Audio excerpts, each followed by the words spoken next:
예, 오늘 하나님께 주신 말씀은 스가랴 8장 7절입니다.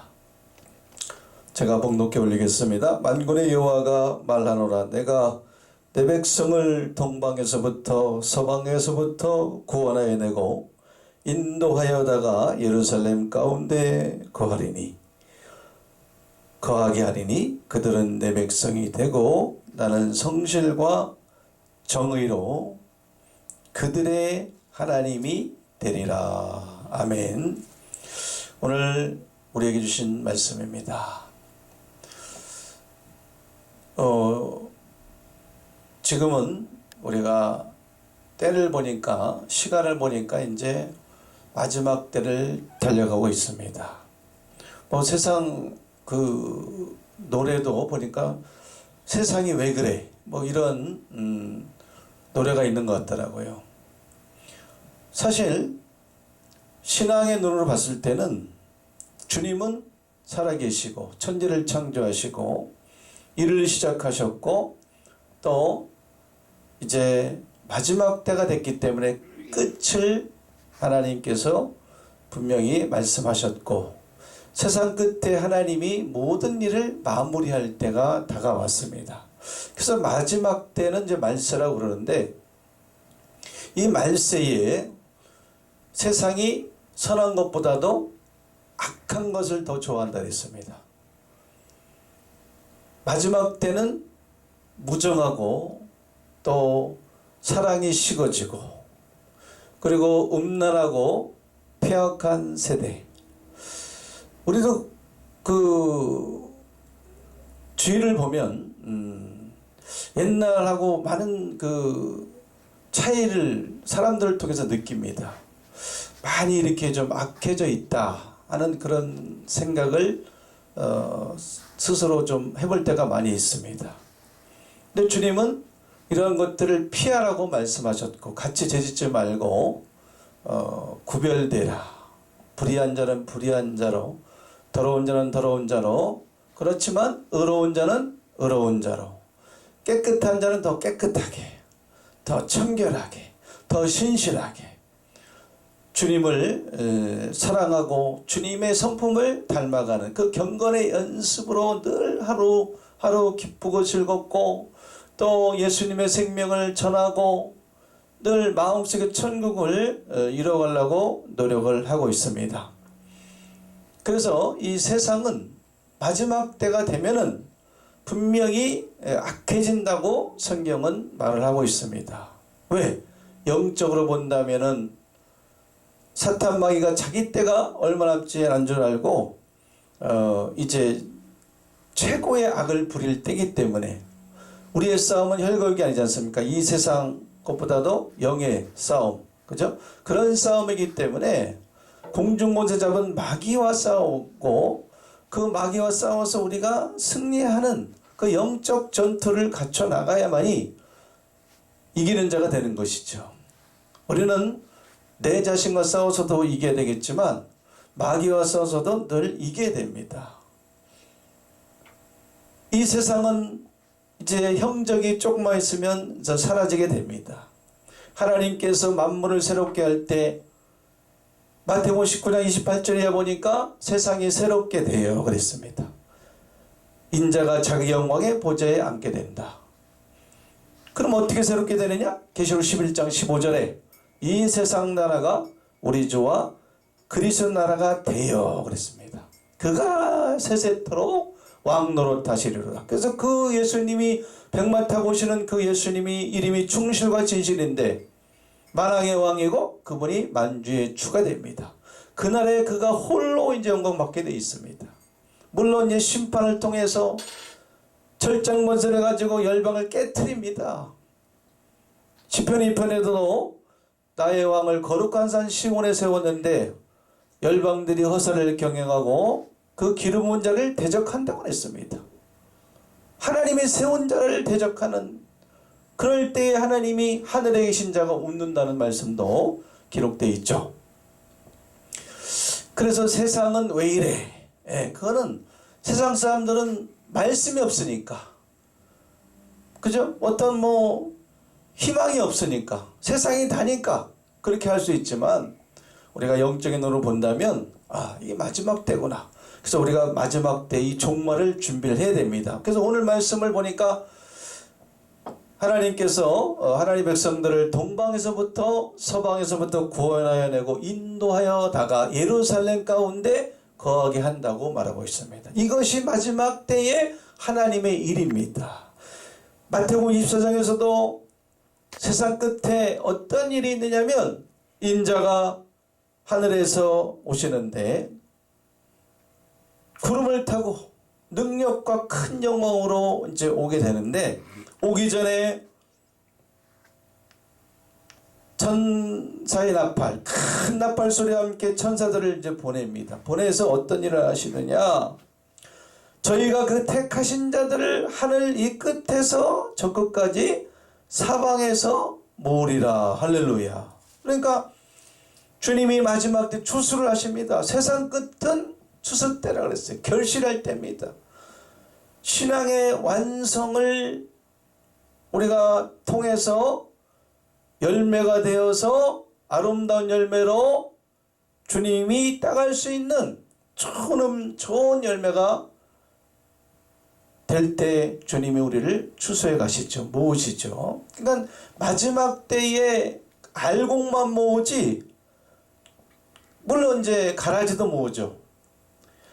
알곡은 천국의 아들들이고 가라지는 실제 가라지가 아니고 뭐예요? 악한 자의 아들들. 그러니까 마귀의 자녀가 있는 거예요. 계시록에서는 바로 바벨론 세력입니다. 그래서 하나님께서 그 멸망의 아들들, 불법의 비밀을 행한 자들을 심판한다 그랬지 않습니까? 계시록에 보니까 바벨론을 심판하신다. 큰 음녀에 받을 심판을 보이리라. 그러니까 영적으로 우리가 깨달아야 돼요. 영적인 눈이 있어야 됩니다. 계시가 열려져서 그 바벨론의 음녀가 누구인지를 밝히 알고 준비할 때가 된 거죠. 보라, 지금은 구원받을 만한 때고 보라, 지금은 은혜의 때입니다. 그래서 알곡과 가라지 물론 모읍니다. 그러나 쭉정이나 가라지는 모으지만은 곳간에 못 들어가요. 그 문을 통해 성에 들어가야 되는데 인자가 오셔서 그 양의 문의 주인으로 오시는데 그 문이 닫혀져 있음으로 인해서 그들은 들어갈 수가 없어요. 그러니까 이거는 꺼지지 않는 불에 태우기 위해서 모으는 거예요, 주님께서. 그래서 우리가 어떤 사람이 돼야 되겠냐 이거죠. 어쨌든 오늘 말씀 보니까 인자 예수님께서 택하신 백성들을 하늘 이 끝에 저 끝까지 서방에서 모으리라 그렇게 말씀하셨죠.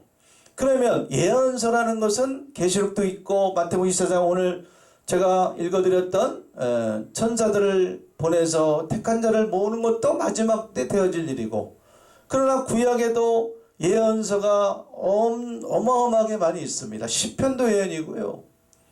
이새부터 말라기까지 다 예언서입니다. 아직 이루지 아니한 일이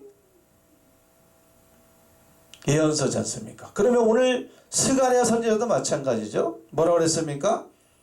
내 백성을 동방에서부터 서방에서부터 구원하여 내고 인도하여다가, 이게 이제 마태복음 24장의 실체예요. 예. 신약에서 구약으로 갖다 해서 그 율법을 말하는 게 아닙니다. 계시록 자체도 이 예언서입니다. 이사야 선지자도, 에레미야 선지자도, 에스겔 선지자도, 다니엘 선지자도, 오늘 말씀 스가랴 선지자도 예언서예요. 그래서 이게 증거입니다. 마지막 때에 과연 택한 자들이 누군가? 그 증거마의 말씀이 바로 진리밖에 없어요. 말씀밖에 없습니다. 여기서 보니까 똑같은 말을 하는 거예요. 내 백성을, 하나님이 내 백성을 동방에서부터 서방에서부터 구원하여 내고, 동방이라는 것은 해 뜨는 곳이고 서방은 해 지는 곳이라고 그러지 않습니까? 그래서 마태복음 24장에서는 하늘 이 끝 저 끝 똑같은 말씀이에요. 어떻게 하느냐? 구원하여 낸다. 구원낸다는 건 뭐예요? 건져낸다는 거죠. 끄집어낸다. 데려간다 이거죠. 그러니까 구원하여 내고 구덩이에 빠져있는 자를 건져내듯이 구원하여 냅니다. 건져내어서 어떻게 하겠습니까? 이제 인도하여다가 데려간다는 거죠. 한 사람은 데려감을 당하고 한 사람은 버려둠을 당한다는 것처럼 데려간다니까요. 응? 우리가 예수를 믿지 않으면 뭐 솔직하게 얘기합시다. 지옥 갑니다. 천국 있으면 지옥이 있지 않습니까? 그럼 우리가 예전부터 많이 들었죠. 뭐 저승사자가 와서 끌고 막 간다 그러셨습니까? 그런 것처럼 하나님께서도 이 택한 백성들, 하나님의 백성들을 인도하여다 구원하여 내고 끄집어내어서 건져내어서 인도하여다가 데려다가 어디 가운데? 예루살렘 가운데 거하게 하리니. 할렐루야. 이것이 바로 마지막 때에 하나님이 하실 일입니다. 추수의 일이고 알곡을 거둔 일을 하시고 하나님의 마지막 한 일입니다. 새 일이에요. 새로운 일이죠. 이 새로운 일은 아직도 전파되지 않은 거 깨닫지 못하는 거예요. 듣지 못한 거예요. 감추인 만나, 낙원에 있는 생명 과실입니다. 그래서 하나님 말씀의 높이와 깊이와 길이가 어떠함을 깨달아서 측량할 수 없는 말씀, 깊이 신령한 젖을 사모해서 신령한 자가 되어야 돼요. 자유의 영을 받아야 됩니다. 진리를 할지니 진리가 너희를 자유케 하리라. 진리의 영을 받아야 되는 거예요. 예언의 말씀을 모르면 봉해져 있고 임봉되어 있으면 주님 마지막 때 예언의 말씀을 지키기를 원하시거든요. 왜? 때가 가깝고 주님이 오시기 때문에 그 예언의 말씀 마지막 때 이루기로 작정했어요. 그걸 모르면 자유할 수가 없어요. 부분적인 예언, 은사 성령, 이건 부분적인 거죠. 하나님의 깊은 것을 통달하지 못합니다. 아무리 기도 많이 해도. 그래서 우리가 말씀을 듣고 깨달아야 돼요. 자, 오늘 보니까 어쨌든 예루살렘 가운데 거하게 한다는 거죠. 예루살렘 가운데.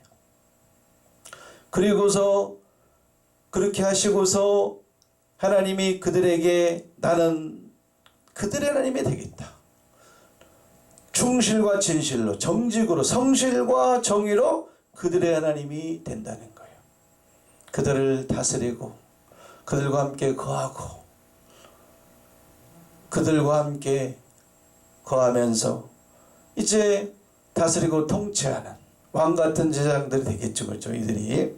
그럼 여기에서 보면 분명히 성경은 답이 있습니다. 이들이 누구인가는 말씀이 기록되어 있지 않습니까? 기록된 데 이루시기 때문에 스가랴 8장에 보니까 답이 13절에 나와 있어요. 예, 답은 증거를 잡아야 됩니다. 예, 기록된 말씀의 증거를 잡아야 되는 거. 딴 거 없습니다. 우리가 세상에서도 그 많은 사건들이 발생되면 먼저 형사들이 증거를 수집하거든요. 증거가 없으면 범인을 잡을 수가 없기 때문에 그 증거를 통해서 미스테리를 풀어나가는 거. 범인을 진범을 잡는 것입니다. 마찬가지입니다. 하나님 말씀이 증거되는 말씀이 증거입니다. 13절 한번 증거하겠습니다. 유다 족속과 이스라엘 족속은 바로 유다 족속, 이스라엘 족속은 택한 백성들이고 하나님의 백성들입니다. 자, 그들이 누군지 이제 그들을 하나님이 구원하여 내고 인도해서 예루살렘 가운데 거해서 나는 그들의 하나님이 되겠다고 했기 때문에 그들이 누군지 말씀해 주고 있는 겁니다. 과거에 어떤 상태로 있었느냐? 너희가 이방 가운데서 저주가 되었었으나 이제는 내가 너희를 구원하여, 똑같은 말씀이죠. 동방에서부터 서방에서부터 구원하여 하늘 끝 저 끝에서 데려다가 모은다 하는 것처럼 이방 가운데서, 그죠? 예. 그러니까 흩어져 있는 상황, 예루살렘으로 오기 전에는 다 이방입니다. 그죠? 그들이 가서는 안 될 곳에 있는 거예요. 흩어져 있기 때문에. 흩어져 있고 사로잡혀 있다는 것을 말씀해 주고 있습니다. 그래서 이방 가운데서 저주가 되었었으나, 할렐루야, 이들이야말로 하나님의 참 백성이 되는 거예요. 과거에는 아무리 저주를 받고 고통을 당했다 할지라도 사람들 보기에는 저주받았으니까 저들을 하나님 어떻게 구원해낼까? 이렇게 생각을 할 수가 있었지만 하나님은 분명히 너희가 과거에 이방 가운데서 저주가 되었었으나 이렇게 지금 증가하고 있잖아요. 그러나 전에는 그랬지만 이제는 그랬어요. 내가 너희를 뭐하여? 구원하여. 똑같은 말씀이에요. 그죠? 구원하여 너희로 축복이 되게 하리니 두려워 말지니라. 손을 견고히 할지니라. 그러니까 저주를 받았으니까 욕을 먹는 신세입니다. 수욕을 받고 치욕을 당하고 고통을 당하고 환난을 당하고 눈물을 흘리고 애통하고, 뭐 기뻐서 흘리는 눈물이 아닙니다. 슬퍼서 흘리는 눈물.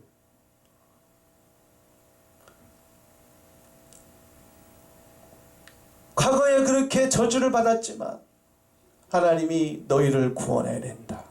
저주받은 너희를 내가 버리지 않고 너희를 구원한다. 그 말은 14절에 보니까 재앙을 내리기로 뜻하고 뉘우치지 아니하였었으나 이제 내가 예루살렘과 유다 족속에게, 바로 택한 백성들이죠. 하나님의 백성들입니다. 은혜를 베풀기로 뜻하였나니 그랬잖아요. 그죠? 그러니까 우리는 상상하지 못할 일입니다. 우리는 사람이기 때문에 저주받았으면 그냥 이사원으로 볼 것이고 악담도 할 수 있을 것이고 비방도 할 수 있을 것이고 저주받은 백성이라고 우리가 애면도 할 수 있고 그럴 수 있지만 하나님은 그러지 않죠. 하나님 시각은 아닙니다. 그건 인간의 생각이죠.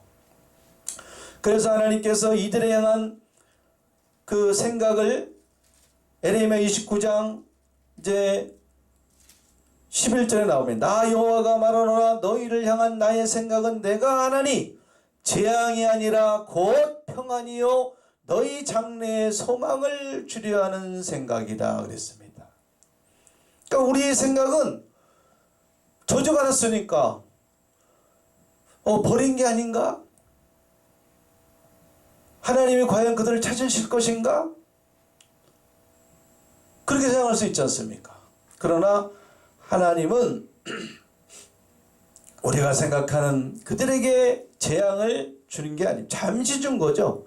잠시 준 것뿐이고 이제 때가 되면 장래에 앞으로 뭘 주게 하게 한 겁니까? 소망을 주려 하는 것이라고 성경은 이렇게 말씀하고 있습니다.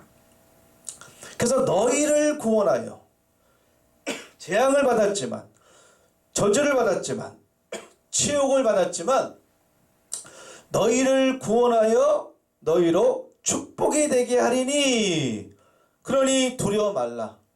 겁내지 말라 이거예요. 힘을 내라. 때가 되면 너희를 구원하겠다. 때가 되면 너희를 구속할 것이다. 그러니 위축되지 말고 슬퍼하지도 말고 환난을 통해서 고통당하지 말고 나를 의지하고 나만 바라봐라. 내가 때가 되면 너희를 포로된 곳에서 돌아오게 할 것이다. 그런 소망을 주고 있는 거예요. 우리가 지금 여기가 성남이잖아요. 성남에는 아주 유명한 산이 있습니다. 남한산성. 그 남한산성을 뭐라 그러냐면 치욕의 현장이라고 그럽니다. 울분의 현장이죠. 수욕의 현장.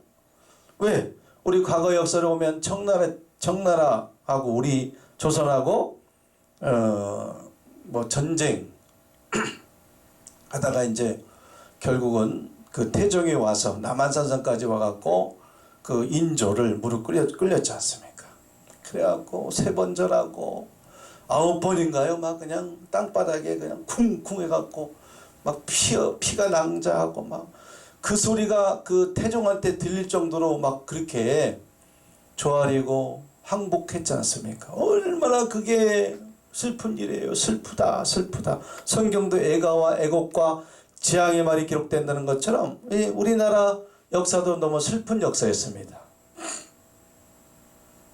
너무나 원통하죠. 그걸 바라보는 신하는 어떻겠습니까?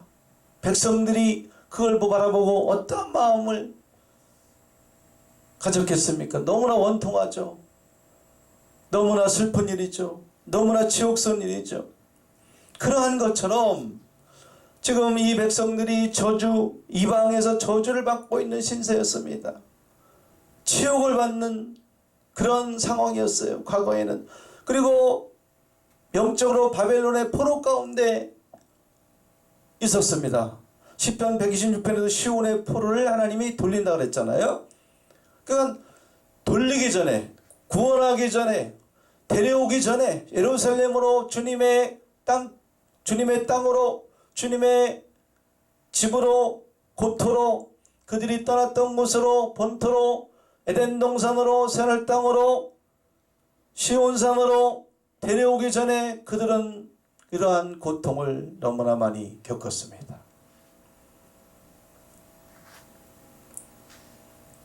할렐루야. 그래서 스바냐 3장에 보면 아주 그 엄청난 또 말씀이 기록되어 있어요. 이 시온의 백성들에 관한 내용이죠. 스바냐 3장 그 16절에 보니까 그날에 사람이 예루살렘에게 이르기를 두려워하지 말라. 시온아 내 손을 떨어뜨리지 말라. 18절에 내가 대의로 인하여 근심하는 자를 모으리니, 바로 저주 가운데, 근심 가운데, 걱정 가운데, 슬픔 가운데 있는 바로 그 택하신 백성들이 그렇게 그런 환난 가운데 있기 때문에 근심하면서 고통하면서 그런 뭔가 이렇게 뭔가 할 수 없는, 자기 힘으로는 뭔가 무기력한 그런 근심하는 자를 모으리니 그들은 내게 속한 자라. 너의 치욕이 그들에게 무거운 짐이 되었느니라. 바로 시온이라고 예루살렘이라는 야곱이라는 그의 치욕을 통해서 그 백성들이 지금도 무거운 짐을 지고 있어요. 그래서 예수님께서도 수고하고 무거운 짐 진 자들아 다 내게로 오라. 내가 너희를 쉬게 하리라. 마지막 때도 잃어버린 양을 찾으러 오십니다. 19절에 그때 내가 너를 괴롭게 하는 자를 다 멸하고 저는 자를 구원하며 쫓겨난 자를 모으며 온 세상에서 수욕받는 자로 칭찬과 명성을 얻게 하리라. 바로 이 백성들에 관한 내용 아니겠어요? 보니까 쫓겨나 있는 상황이 미가 4장 6절에서도 하나님께서 시온산을 세우시고 예루살렘을 세우시고 건설하시고 새하늘 땅을 건설하시고 누굴 모읍니까? 하나님 양들을 모으는데, 여기서 보니까 미가 4장 6절에서는 그날에 남은 자를 모으는데 쫓겨나고 수욕당하고 환난당하는 자들, 쫓겨난 자들, 여기서도 쫓겨난 자를 모으며 온 세상에서 수욕받는 자로, 저주받는 자로 어떻게 돼요? 그들에게 분명히 너희를 구원하여, 오늘 본 말씀에 축복이 되게 해준다 그랬잖아요. 그죠? 그런 것처럼 그들이 앞으로 칭찬과 명성을 얻게 된다는 거예요. 신명기 28장에 세계 민족 중에 뛰어난 그러한 백성의 주인공이라는 거죠. 내가 그때 너희를 이끌고 그때 너희를 모을지라. 내가 너희 목전에서 너희 사로잡힘을 돌이킬 때에 너희로 천하 만민 중에서 명성과 칭찬을 얻게 하리라. 나 여호와의 말이니. 할렐루야. 이것이 바로 예언의 말씀이고 이것이 오늘날 이루어질 사건이라면 여러분들 진짜 우리가 이 말씀을 하나님 말씀, 하나님을 대하듯이 봐야 돼요. 두렵고 떨림으로 이 말씀 분명히 마지막 때 이루어질 사건이에요. 스바냐 선지자도 묵시의 말씀이거든요. 여호와의 날에 관해서 스바냐 선지자가 많이 말씀했어요. 용사들에 관해서도 말씀했고요. 그죠? 분노의 날에 대해서도 말씀했습니다. 여호와의 분노의 날에 숨김을 얻어야 된다. 그러니까 이 스바냐 선지자가 마지막 때에 관한 내용을 말씀한 거예요. 그래서 구원받는 백성들을 지금 말씀하고 있는 거죠. 여기서도 뭐랬어요? 오늘 본문 말씀에도 스바냐 선지자도 저주받고 또 재앙을 받는 백성들이라고, 그런 것처럼 스바냐 선지자도 지금 보니까 치욕을 당하고 있고요, 쫓겨나 있고요, 수욕받는 자들로 구원해서 데려가서 그들에게 칭찬과 명성을 얻게 된다. 세계 민족 중에 뛰어나게 하신다. 지금까지는 꼬리가 됐지만 머리가 되게 해주는 거죠. 만국에 세운다는 거예요. 그러니까 누가 얘기하든지 영혼 하나이기 때문에 한 사건을 말하는 거죠. 진리를 알지니 진리가 너희를 자유케 하리라. 진리는 하나예요. 한 일입니다. 한 일을 향한다 그랬거든요. 그러니까 스바냐 선지자가 말씀하고 스가랴 선지자가 말씀한 것은 아주 동일하고, 또 오늘 예레미야 29장 말씀도 그죠? 예, 10절부터 보니까 재앙이 아니라 장래의 소망을 주려 하리라. 그러니까 예레미야 선지자도 똑같은 말씀한 겁니다. 그리고 또 예레미야 선지자가 또 예레미야 30장을 통해서 어떤 말씀을 그 택한 백성들, 하나님의 백성들에 대해서 뭐라고 그랬냐면 30장 3절에 나 여호와가 말하노라 내가 내 백성, 그래서 여기 똑같은 백성이죠. 이스라엘과 유다의 포로를 돌이킬 때가 이르리니 내가 그들을 그 열조에게 준 땅으로 돌아오게 할 것이다. 그들이 그것을 차지한다. 창세부터 예비된 나라, 적과 꿀이는 가나안 땅, 하나님께서 이스라엘 회복을 하시는 거예요. 이스라엘 회복을 하지 않냐고는 주님께서는 절대 안식할 수 없습니다. 여기서도 하나님의 백성들이 어떻게 되어 있습니까? 포로가 되어 있다. 쫓겨나 있으니까. 이방 가운데 저주가 되어 있으니까 지금 포로가 되어 있는 건 사실이고요. 또 10절에 보니까 내 종 야곱아 두려워 말라. 이스라엘아 놀라지 말라. 내가 너를 원방에서 구원하고 네 자손을 포로된 땅에서 구원하리니 야곱이 돌아와서 태평과 안락을 얻을 것이다. 너를 두렵게 할 자가 없으리라. 이런 말씀이 또 있습니다. 지금은 그 백성들이 저주 가운데, 환난 가운데, 고통 가운데, 바벨론의 포로 가운데 지금 있습니다. 그러니까 계시록 18장 4절에 내 백성아, 거기서도 말하죠. 내 백성아 거기서 나와라. 그 죄에 참여하지 말고 빨리 나오라 그랬잖아요. 그죠? 그러니까 마지막 때도 똑같은 사건이거든요. 사로잡혀 있습니다. 현재 이 백성들이. 그러니까 우리가 생각지 아니한 말씀이죠. 그죠? 예. 그 백성들을 하나님 모으신다니까요. 누굴 통해서? 마지막 사명자 추수꾼들 천사들을 통해서 이렇게 잃어버렸던, 흩어져 있던 그런 백성을 주님께서는 분명히 모으신다고 말하고 있습니다. 그래서 야곱의 환난을 받고 있는 거죠. 그래서 야곱은 지금 이사 41장 8절에서도 물론 이제 이사에도 야곱에 대해서 많이 말씀하고 있습니다. 창세기 야곱에 대해서 뭐 이사야 시대에 또 야곱아 야곱아. 그러니까 이것은 뭐예요? 이제 하나님께서 그 영적인 이스라엘을 말씀하고 있습니다. 그리고 우리가 육적 이스라엘을 보면은 그들도 지금 흩어져 있었어요. 흩어져 있다가 40몇 년 놉니까? 45년 놉니까? 48년 놉니까? 예, 광복을 맞이해서 이제 다 돌아왔어요. 그래서 이스라엘 나라를 건국했지 않습니까? 근데 아직도 흩어져 있죠. 그들은, 그 백성들은. 근데 그들은 사실은 핍박을 받아야 돼요. 이렇게 고통을 받아야 됩니다. 다니엘 7장에서 보니까 그 백성들이 신원을 받아야 되지 않습니까? 근데 그들은 핵을 갖고 있잖아요. 그리고 오히려 주위의 그 백성들한테 핍박을 받아야 되는데도 핍박을 주고 있어요.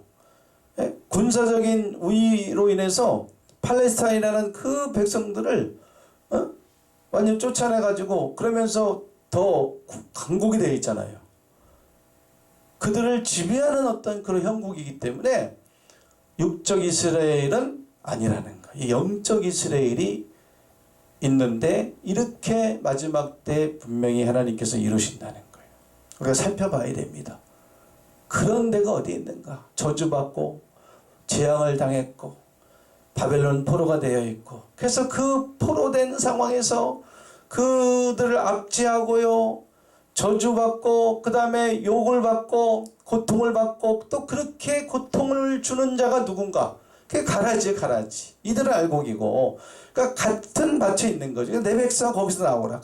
나오기 전에는 같이 있는 거예요. 얼마나 고통스럽겠습니까?